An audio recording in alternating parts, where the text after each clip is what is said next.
크립토 시장에서 굉장히 많이 벌어지고 있는 변화가 있었는데 그 부분을 넥서스 장형국 대표님과 한번 짚어보도록 하겠습니다. 어서 오세요. 안녕하세요. 지금은 넥서스란 회사 대표 맡고 있으면서 AI와 블록체인 기반의 게임 플랫폼 회사를 하고 있고요. 제가 경력은 96년도에 넥슨에서 대학교 4학년 때 일을 시작해서 게임 업계에서 한 30년 조금 넘게 일하고 있고, 그래서 AI와 블록체인이 게임 산업을 어떻게 바꿔갈 것인가에 대한 것에 대한 비전을 갖고 지금 이제 게임 플랫폼 사업을 하고 있습니다. 뭐 게임 플랫폼 사업을 오랫동안 하셨기 때문에 약간 유명세도 있으시고, 그래서 오늘은 약간 그 한국의 디지털 자산 규제랑 또 이제 최근에 많은 분들 관심 가지고 있는 게 비트코인 가격 동향 뭐 이런 부분이라서 두루두루 좀 여쭤보도록 하겠습니다. 일단은 그 아마도 기업을 하시니까 규제적인 측면은 좀 많이 느끼셨을 것 같아요. 어떻게 보세요, 최근에? 네, 사실 제가 2018년부터 블록체인 씬에서 일을 시작했는데, 사실 규제 환경이 계속 안 좋아졌던 게 이제 작년까지 상황이었던 것 같아요.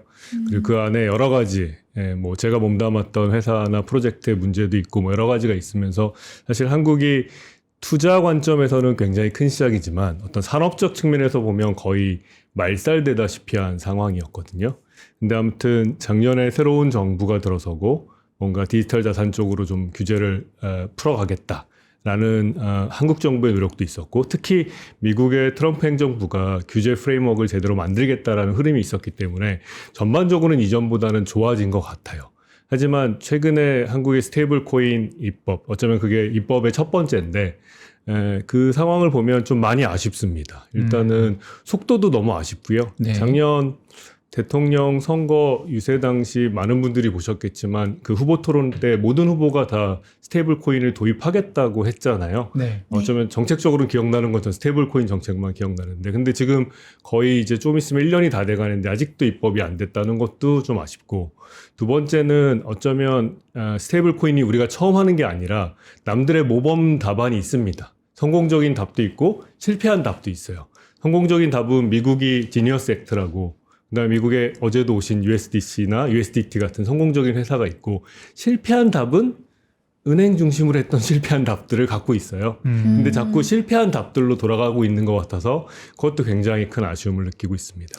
근데 그냥 일반 투자자 입장에 생각을 했을 때 그렇게 명확하게 성공한 답과 실패한 답이 있는데 왜 실패한 답 쪽으로 가는 걸까요? 저도 이해가 안 됩니다. 근데 그 뭐든 누가 이거를 주도적으로 하냐에서 답을 찾을 수 있을 것 같은데요. 사실 혁신을 바텀업으로 한다는 건 거의 불가능해요. 왜냐하면 현실이라는 게 사실 이유가 있으니까 최적화된 상태로 존재하는 거거든요. 미국의 예를 들면, 미국은 대통령 직속의 위원회가 180일 동안 규제 프레임워크를 마련하기로 하고 첫 번째 낸 게 사실 지니어스 액트 작년 7월이었거든요. 근데 한국은 사실 금융위가 주도하고 있잖아요. 근데 금융위의 존재 이유는 제가 정확히 모르겠지만 금융시장의 안정이거든요. 혁신은 당연히 좋은 부분이기도 있지만 좀 부정적인 부분으로는 불안을 유발하기 때문에 사실은 혁신이 제대로 추진될 수 없는 이미 그 프로세스를 거치고 있다라고 생각을 하고 있습니다.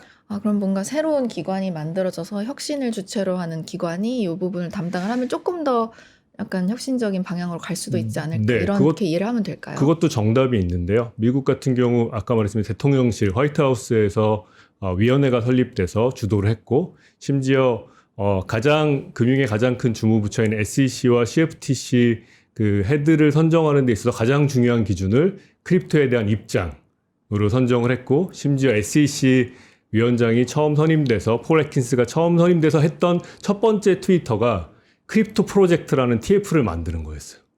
하지만 우리 금융기관 수장님들, 뭐 최근에 한국은행 장님 포함해서 사실은 뭐 크립토에 대해서 굉장히 부정적인 입장을 견지하고 있는 걸로 알고 있는데, 그런 부분이 좀 규제 전반적으로 전 세계적으로 규제가 명확하게 되는 이 시점에서 한국이 점점점 실기하고 있지 않나 하는 생각이 듭니다. 어쨌든 죄송합니다.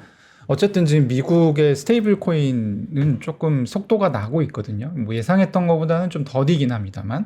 속도가 나고 있고 한국은 좀 정체가 되어 있는 입장인데 어쨌든 업계에 오래 계셨으니까 이렇게 됐을 때 조금 우리가 예상해 볼 수 있는 좀 시나리오가 있을까요? 네, 사실 저는 이제 회사 하는 사람이니까 제가 트위터에도 많이 올렸지만 중국 속담에 그런 게 있습니다. 위에 정책이 있으면 아래는 대책이 있다. 그래서 저는 어차피 그리고 글로벌 사업을 하는 거니까 이미 미국에서 허용된 스테이블 코인 법안에 맞는 스테이블 코인들을 저희 생태계에 넣어서 사업을 하고 있습니다.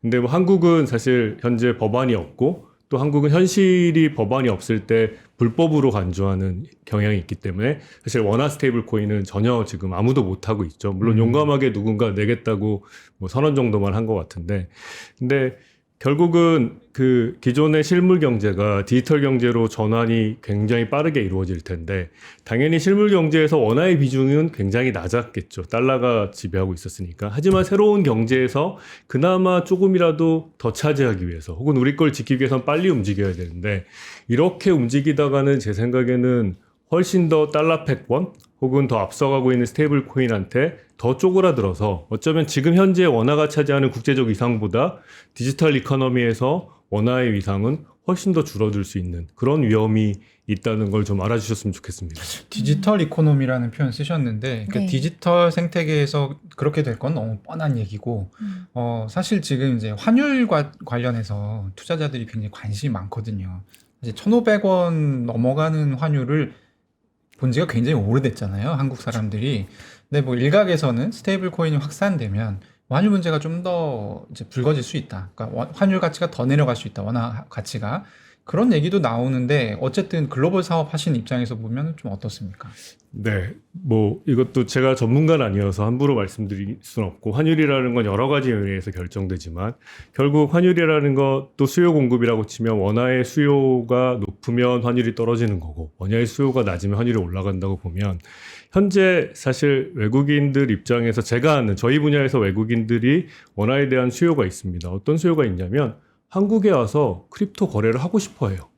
어떤 이유 때문이죠? 왜 그렇죠? 한국이 거래량이 많아서. 아, 네, 사실 한국 시장은 우리나라 거래소들이 굉장히 잘하고 있기도 하고 우리나라 개인들이 거래를 많이 하기 때문에 실제 어떤 소위 말하는 찐 거래 입장에서 보면 글로벌로 탑3를 넘어서는 시장이라고 보고 있습니다. 특히 네. 알트코인으로 가면 한국이 전 세계 거래를 주도하고 있다고도 할 수 있습니다.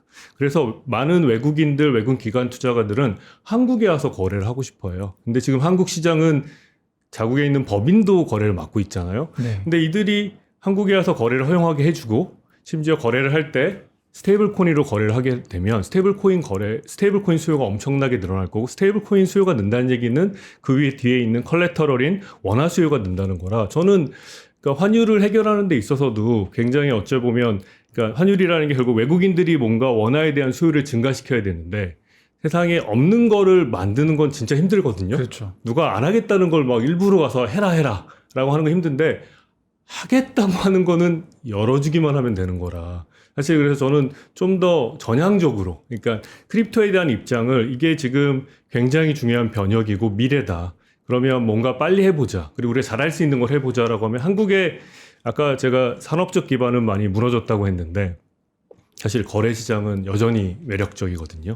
그런 면에서 거래 시장을 여는 방식으로 해서 산업적 기반을 더 갖춰 나가는 게 맞지 않나 싶고 그래서 저는 스테이블 코인을 빨리 도입하고 특히 거래소에서 활성화시키는 게 현재 사실 스테이블 코인의 전 세계 유통량의 95% 이상은 다 거래소에서 쓰이고 있거든요. 아직은 그 레일이 다 깔린 상황은 아니니까 그런 면에서 그런 식으로 한다면 환율 문제나 아니면 심지어 크립토 산업을 육성하는 문제나 여러 가지 것에 있어서 저는 해법이 되지 않을까라고 비전문가지만 생각을 하고 있습니다. 오히려 더 도움이 될 수 있다. 네. 환율 부분에 있어서는.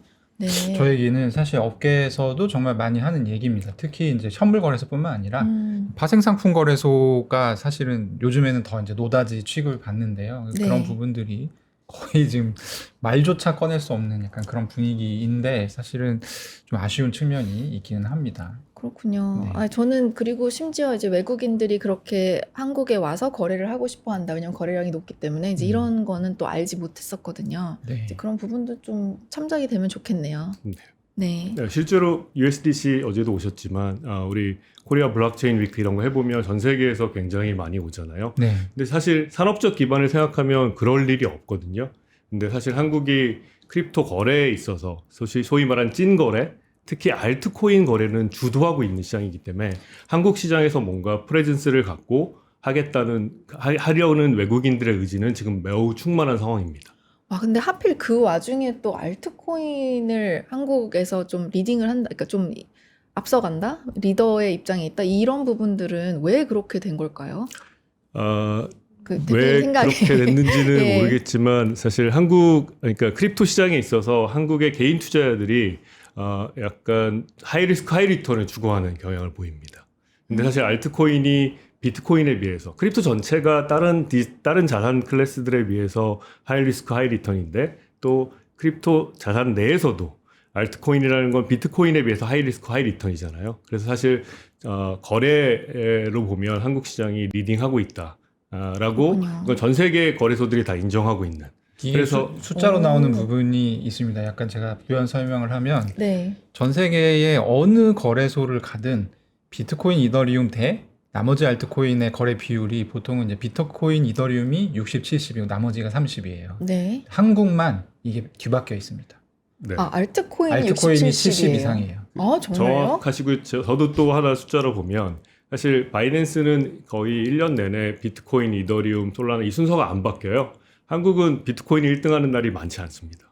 정말요? 그럼 1등이 늘 바뀌고 있겠네요. 좀 유동성 그날 있게. 이제 뭐가 상장되느냐 와. 이런 거에 연관을 많이 받고요. 그러다 보니까 이제 해외 프로젝트들도 한국 거래소를 중요하게 생각할 수밖에 없는 거죠. 왜냐하면 그러네요. 한국 거래소에 상장이 되느냐 안 되느냐에 따라서 프로젝트가 가격이 어디까지 올라가느냐, 성공하느냐, 실패하느냐가 그냥 갈려버리기 때문에 그렇군요. 사실 그런 좀 속사정이 있는데 환율이랑 엮어서 생각을 해보면 왜냐하면 이제 최근에 환율 가치가 많이 떨어져서 이제 나라에서도 기재부에서도 좀 고민인 것 같고 네. 뭐 최근에 이제 개인 얘기들도 나오고 하니까 그런 부분도 한번 여쭤봤고요. 네.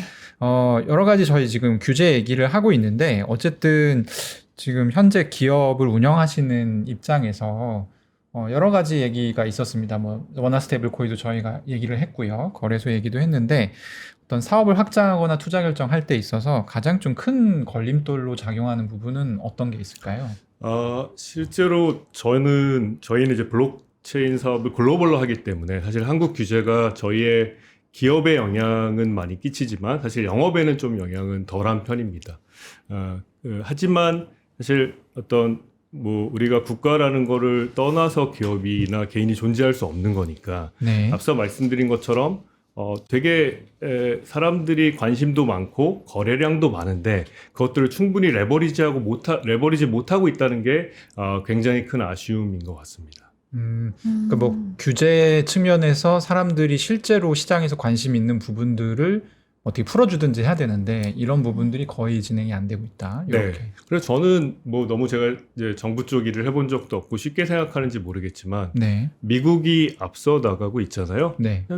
미국이 우리보다 사실 잘 못하는 나라는 아니잖아요. 그렇죠. 그러니까 미국이 하는 대로 빨리빨리 따라 했으면 좋겠어요. 심지어 우리 금융 시스템 자체가 미국이랑 많이 얼라인돼 있는 상황에서 미국이 뭔가를 하면 그거를 그대로 받아들여서 한국에 맞게 수정하는 식으로 빨리빨리 해 나가면 사실 저는 디지털 이코노미에서 G2로 올라갈 이제 뭐 중국 빼고 나면 네. 그럴 가능성이 충분히 여전히 아직도 늦지 않은 기회가 있다고 생각합니다. 저희가 이제 사실 최근에 나오는 재미있는 통계 중에 하나가 그 AI 이게 수용도, AI 감수성 뭐 이런 이제 통계들이 나오는데 한국이 의외로 3등입니다, 지금. 근데 그럴 것 같아요. 네. 제 주변에도 거의 100%의 사람들이 쓰고 있거든요. 아, 근데- LLM 같은 것들을. 네, 근데 그냥 예전에는 뭐 챗GPT 정도만 썼다고 하면 지금은 모든 걸 다 쓰더라고요. 아, 분야별로. 네, 뭐 젠스파크라던가 네. 뭐 할 때는 못 쓰고 뭐 할 때는 못 쓰고 이런 식으로 어. 굉장히 다른 분야에 계신 분들이 다양한 AI를 쓰는 걸 제가 보거든요. 30%요? 다 3위? 3위. 1위랑 2위는 누군가요? 1위는 미국, 2위가 중국, 3등이 한국입니다. 아, 중국이 또 2위예요. 네. 와, 중국은 언제나 순위권 안에 근데 있군요. 이게 되게 재밌는 게 네. 뭐 AI 자원 확보나 이런 측면에서도 한국이 3등입니다. 아, 그래요? 그 순위가 그대로 가고 있어요. 아, 네, 한국 진짜 대단한 것 같아요. 제가 약간 네. 국뽕이라 그러나요? 그런 게 약간 생기려고 그러는데 진짜 어느 곳에 가도 약간 순위 안에 있잖아요. 그렇죠. 여기 굉장히 작은 나라임에도 불구하고 그러니까 이 크립토도 사실 이게 저는 되게 재밌는 음. 공통점이라고 보는데 크립토도 한국이 잘 나가야 될 이유가 하등의 이유가 없거든요. 그러니까 왜 그런데 우리 잘하는 거야? 리테일 시장 중에서 되게 주목받는 예. 탑3 안에 들어가는 시장이고 재밌습니다. AI도 그런데 최근에 이제 크립토 업계에서 뭐 AI를 결합하는 내용도 활발하게 논의가 되고 있고 또 새로 나온 키워드가 이제 RWA라는 키워드가 있습니다. 뭐 잘 아실 텐데 네. 미국이 이거를 굉장히 좀 많이 지금 푸시하고 있는 것 같아요. 근데 과거에도 이런 테마가 여러 가지가 있었거든요. 뭐 NFT도 있었고, 뭐 P2E 게임도 있었고, 뭐 여러 가지가 있었습니다만 지금은 그런 테마가 RWA 시장으로 좀 많이 그리고 또 AI 접목으로 많이 와 있는데 요 두 가지는 좀 생명력이 길 거라고 보시는지 궁금합니다. 네, 저는 이게 제가 한 말이 아니라 아마 창펑자가 한 말일 건데요. 하입은 끝나고 나도 어떤 펀더멘트를 남긴다라고 생각하거든요. 그래서 저는 NFT나 블록체인 게이밍이나 물론 그 하입이 되게 높아서 지금은 다 죽었다 돌아오지 않는다고 하지만 사실은 펀더멘틀이 남아서 발전하고 있는 부분이 있다고 생각하고요. 마찬가지로 RWA는 사실 정해진 미래거든요. 모든 게 디지털화되면 훨씬 더 투명해지고 액세서빌리티가 올라가기 때문에 자산에게 유리한 측면이 있어서 저는 계속 갈 테마라고 생각하고 아마 이제 금융상품들이 가장 직관적으로 RWA로 이해가 되니까 굉장히 많이 나오고 있는 것 같은데요. 실제로 리얼월드 에셋 중에 뭐 부동산이나 같은 에셋도 있지만 게임 자산도 사실 리얼월드 에셋이거든요. 실제로 게임 아이템이 지금 현재 모든 나라가 한국은 불법이고 불법인 나라들이 있고 그다음에 기술적으로 허용하지 않는데도 실제로 시장이 15 빌리언 US 달러 거의 20조 넘는 시장이 있는 겁니다. 네. 그래서 그것도 역시 RWA로 NFT 방식이든 아니면 다른 방식이든 이제 진행이 될 것 같고요. 에이전트는 올 1월에 오픈클로라는 이제 오토노머스 에이전트가 나오면서 네. 지금 이게 전 세계 IT, AI 씬에서 가장 핫한 이슈입니다. 근데 이건 되게 특이한데 그 조용한 나라가 딱 한 군데예요. 한국. 한국은 이거- 뉴스 나온 게 네. 제가 특정 기업이 2월 초에 나온 게 네이버 카카오에서 오픈클로 못 쓰게 했다.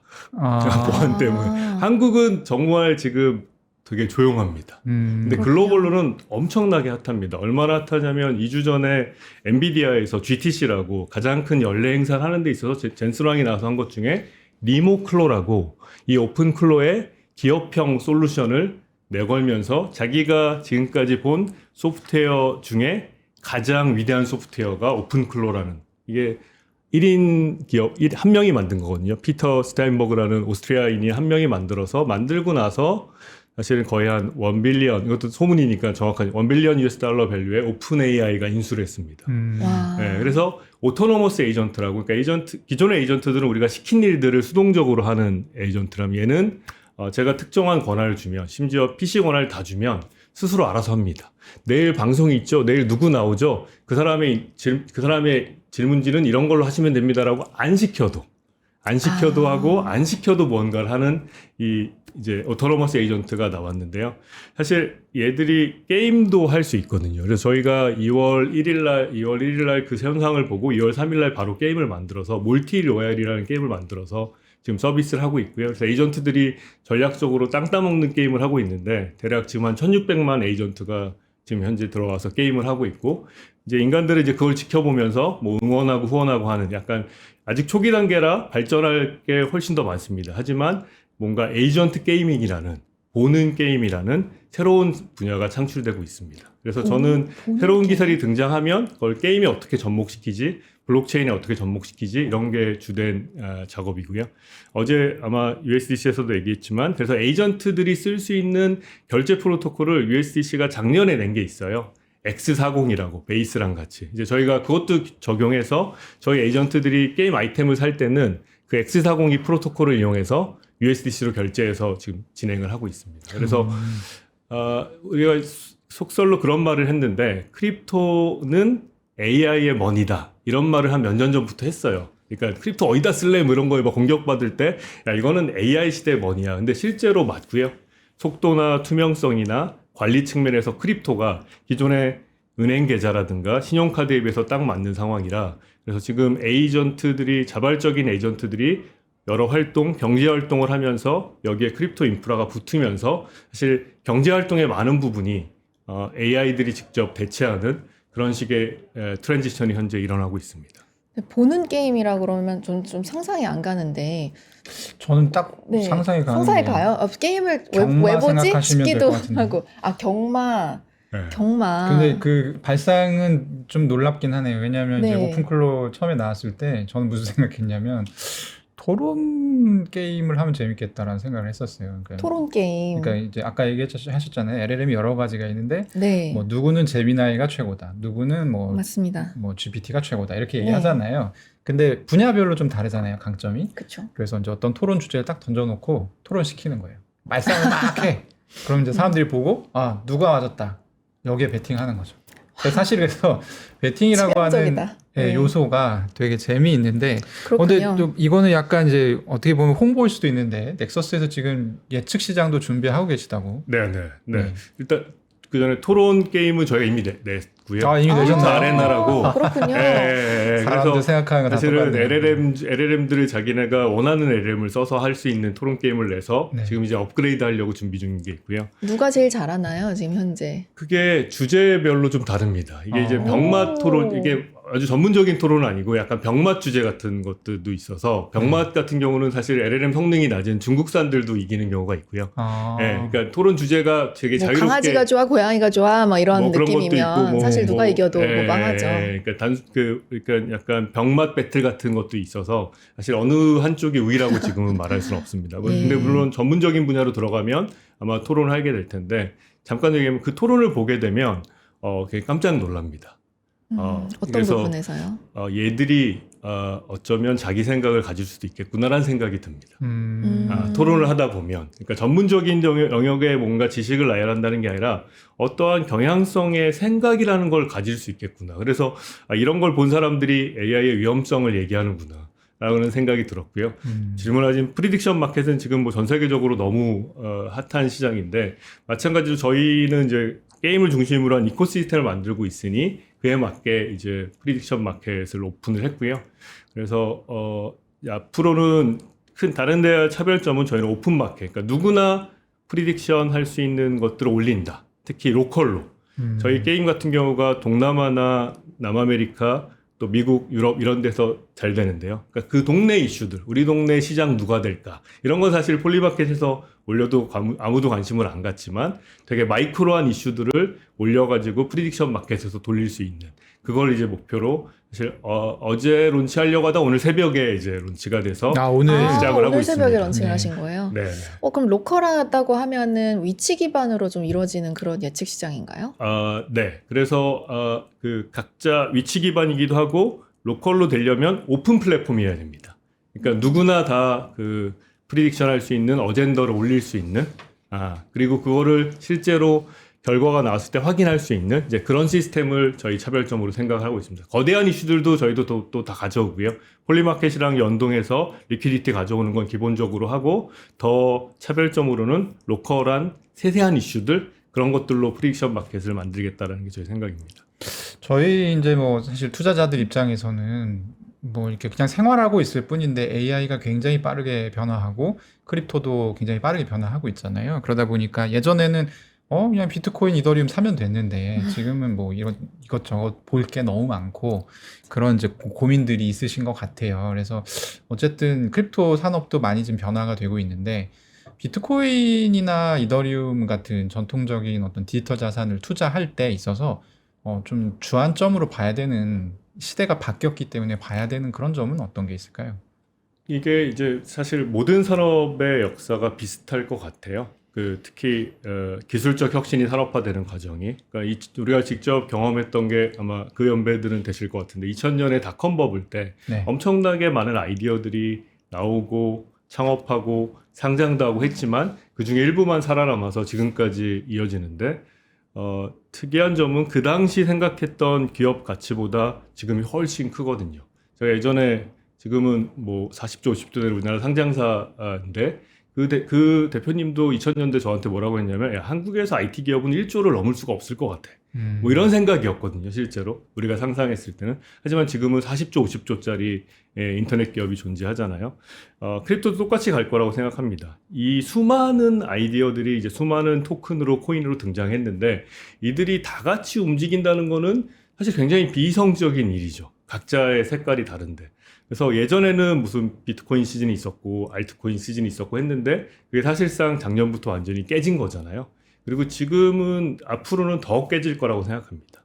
이제 시즈널하게 움직이는 거는 사실은 굉장히 적을 거고 개별 결국 종목들, 개별 코인들, 개별 프로젝트들이 어떤 성과를 냈느냐, 어떤 비전을 갖고 있느냐 이런 식으로 갈리지 않을까 싶습니다. 당연히 비트코인과 이더리움은 저는 뭐 저희 주위 사람들이 모르면 당연히 살아남을 것 같으니 길게 본다면 그런 투자들 하는 거고 좀 더 하이리스크 하이리턴 한다면 열심히 공부해서 AI들과 공부해서 실제로 성과를 내고 있고 비전을 갖고 있는 종목들 그런 종목들을 찾아야 된다고 생각을 합니다.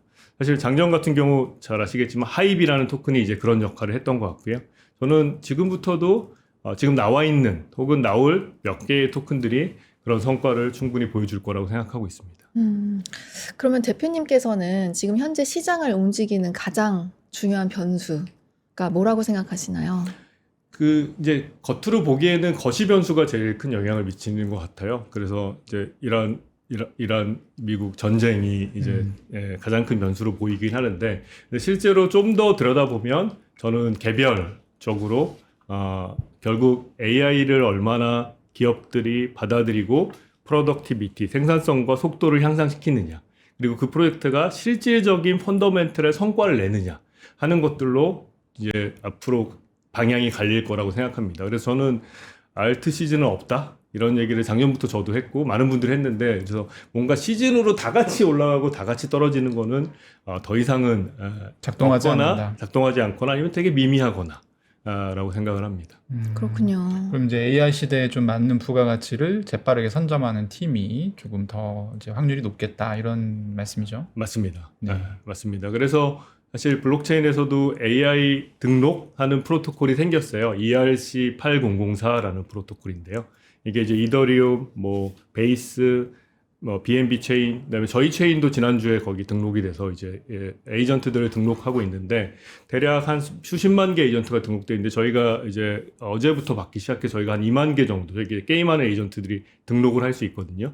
그래서 그럼 얘네들이 이제 경제적 주체로 이력도 쌓이고 해서 실제 사람처럼 뭔가 이력 관리가 되는 시스템을 만들었는데 결국은 어떤 체인에 얼마나 많은 사람이 있냐가 지금까지는 제일 중요했다면 이 다음부터는 어떤 체인에 얼마나 많은 에이전트가 있냐 이걸로 싸움이 될 겁니다. 그래서 BNB 체인이 한 3, 4일 전에 자기네가 제일 많다고 자랑을 했는데 그러니까 저희는 이제 게임 유저는 제일 많으니까 그걸 통해서 뭔가 저희 체인에서 활동하는 에이전트 수를 늘려가는 거 그게 미래에서는 가장 중요한 지표가 될 거라고 생각합니다. 뭔가 그냥 듣기에는 사실 저는 그런 생각도 들거든요. 그냥 숫자적으로 많은 에이전트가 있는 것도 중요하지만은 어떤 일을 하는 또 어떤 일을 굉장히 잘하는 그런 에이전트들이 있는 게 더 중요하지 않나 이런 생각도 드는데 대표님 생각 어떠신가요? 정확합니다. 그래서 그 모든 인터넷 지표가 그런데요. 처음에는 사람 수가 얼마나 많냐고 두 번째는 실질적으로 이들이 활동을 하면 트랜잭션이라는 게 생기잖아요. 트랜잭션 수가 누가 많냐. 그 다음에 트랜잭션도 어떤 트랜잭션은 되게 고급진 트랜잭션이고 어떤 거는 되게 저급일 수 있잖아요. 그래서 볼륨이 누가 더 많냐. 결국은 그렇게 실제 내용을 평가하는 지표로 발전해 나가게 될 겁니다. 그렇군요. 네, 오늘 장영국 넥서스 대표님 모시고 뭐 정말 뭐 다양한 얘기는 맞습니다. 네, 전체를 다 아우르는 산업을 네. 이게 직접 하시는 분이 나온 거는 사실 많지 않아서 저희 프로그램에도 여러 가지 얘기 들어볼 수 있는 기회였던 것 같습니다. 네, 오늘 대표님 감사합니다. 감사합니다. 크립토 플러스 오늘은 여기까지입니다. 내일 오전 11시에 다시 찾아뵙겠습니다. 감사합니다.